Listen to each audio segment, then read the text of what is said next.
Welcome to Web Developers Working Week episode 4. This is a weekly show where I talk about what I've been getting up to as a freelance web developer. Let's just put that over here.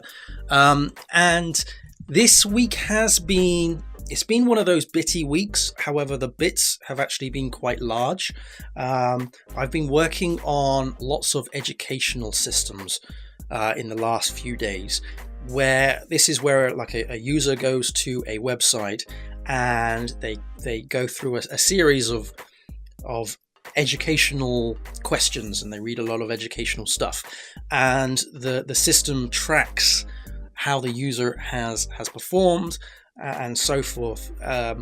It's been an interesting challenge, and I think I've learned a lot of the educational side of it, which has been great. So there's been that, and also there's been a lot of there's been meetings, there's been discussions, there's been whiteboarding, there's been all sorts of that kind of design architectural discussions, which has been awesome. There's been a lot of stuff that I still haven't done that I wanted to do that I wanted to clear up last week, so I've still got that overhanging, which is a bit of a pain. Also, I've been working on deep linking. So this is where the website is aware of where you as a user has come from, and so when you link to a particular page that is required to have user credentials in, it still is aware of that. And so when you go and log in, it knows what you've tried to do, it knows where you've tried to go, and therefore it can redirect you to the right place.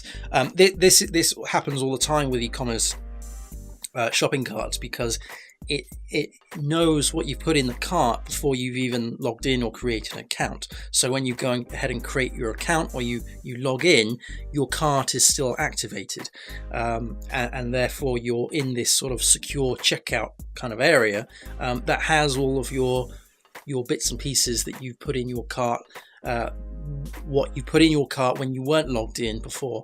And in this case, with the deep linking, it knows the particular pages that you've tried to access, but then it's bumped you out and said that you need to log in. You go and log in, and then it redirects you back to where you tried to get into. And of course, now you're logged in, that feature is actually available to you.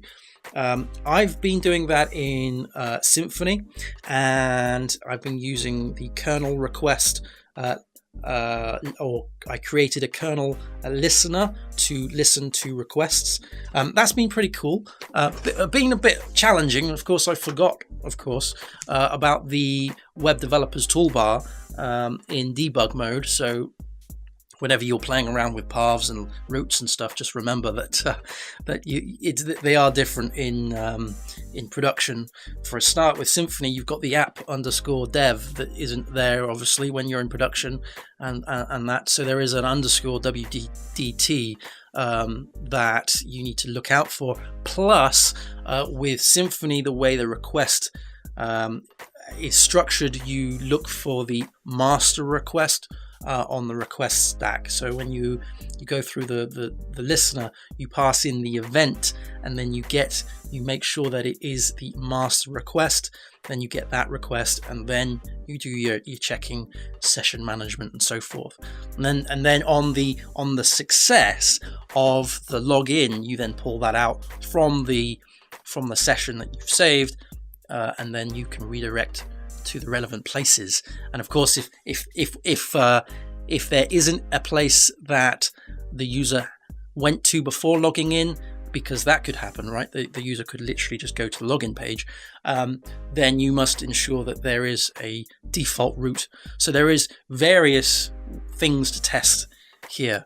So that's been quite an interesting challenge to do. I've done it before, like I said, with the ecom stuff, and I've done also the kernel listeners before with exception handling. So you can have different types of exceptional handling. You can listen for those kind of things, or you could create your own. And using these kernel requests is really handy because you can also do other bits and pieces.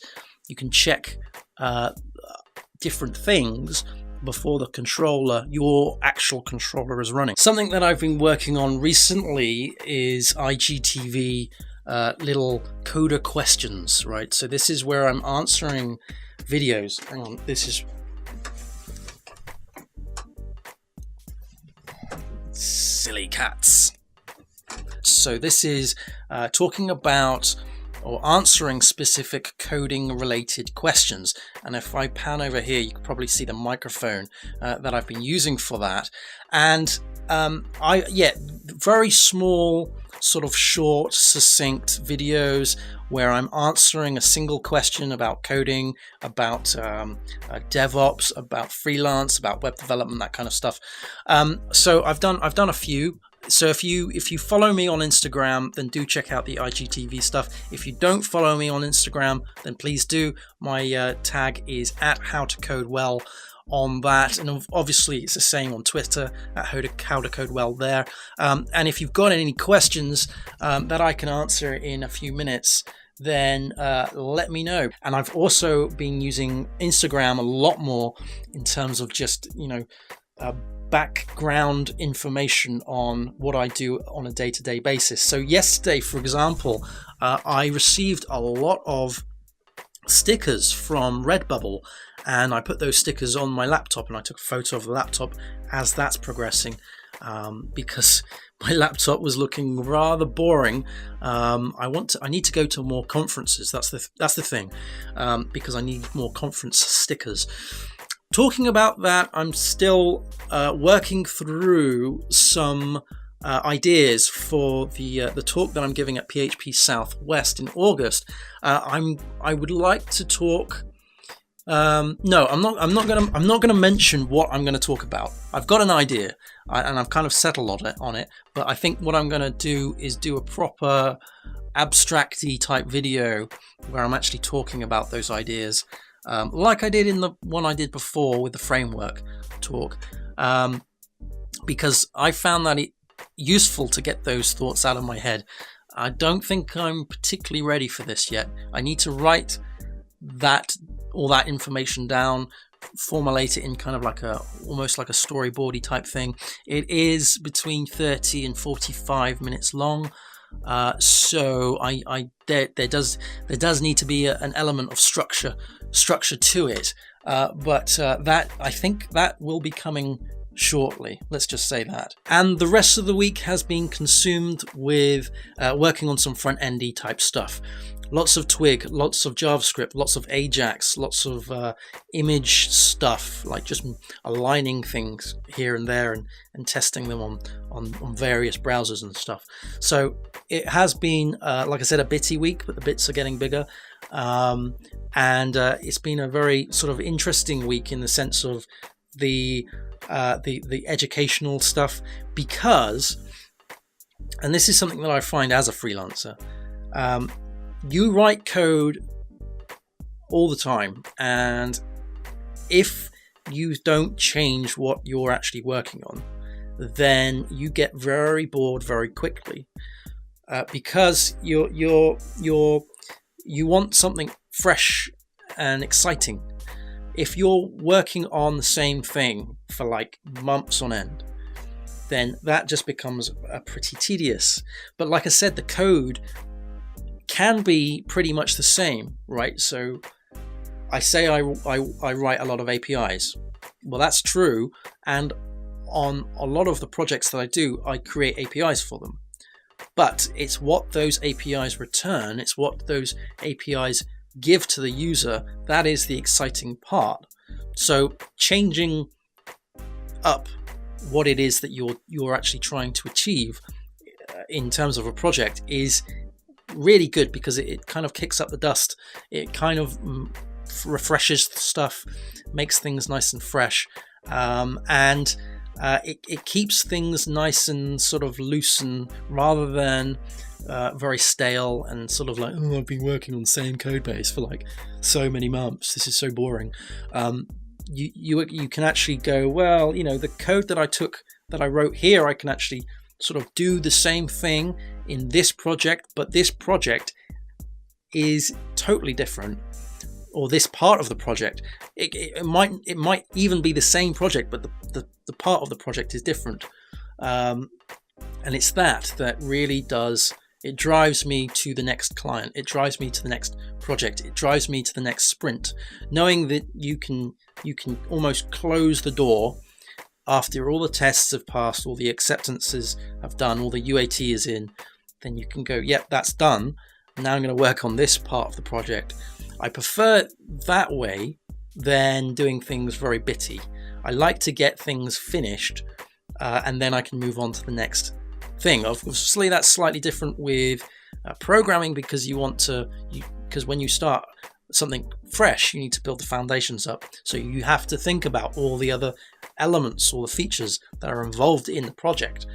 But when you get to a point where actually creating visuals to show people, and you're able to show a different visual, then that is actually quite exciting, not only for the client, but it is exciting for you as a developer, because that is something else that you've been working on and you've been working to achieve. So it's been a challenging week, but it's been an exciting week, purely because of the new things that I've been working on this week that I just wasn't working on last week or the week before. Yet the code is pretty much the same.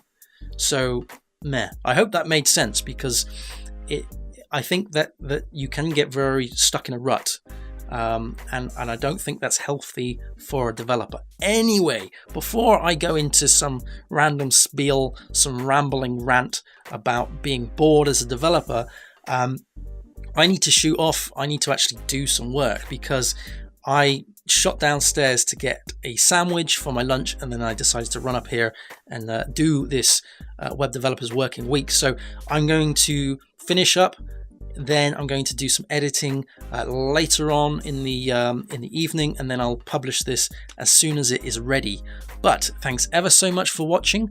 Happy coding. If you haven't done so already, please do subscribe, not only to this channel, but also to IGTV on Instagram. Follow me there, and on Twitter, and on LinkedIn, and basically anywhere else that I've got social media. But thanks ever so much. Cheers. If you haven't done so already, please do check out the howtocodewell.net website. This is going to be home of the YouTube tutorials and the videos that I'm putting on YouTube.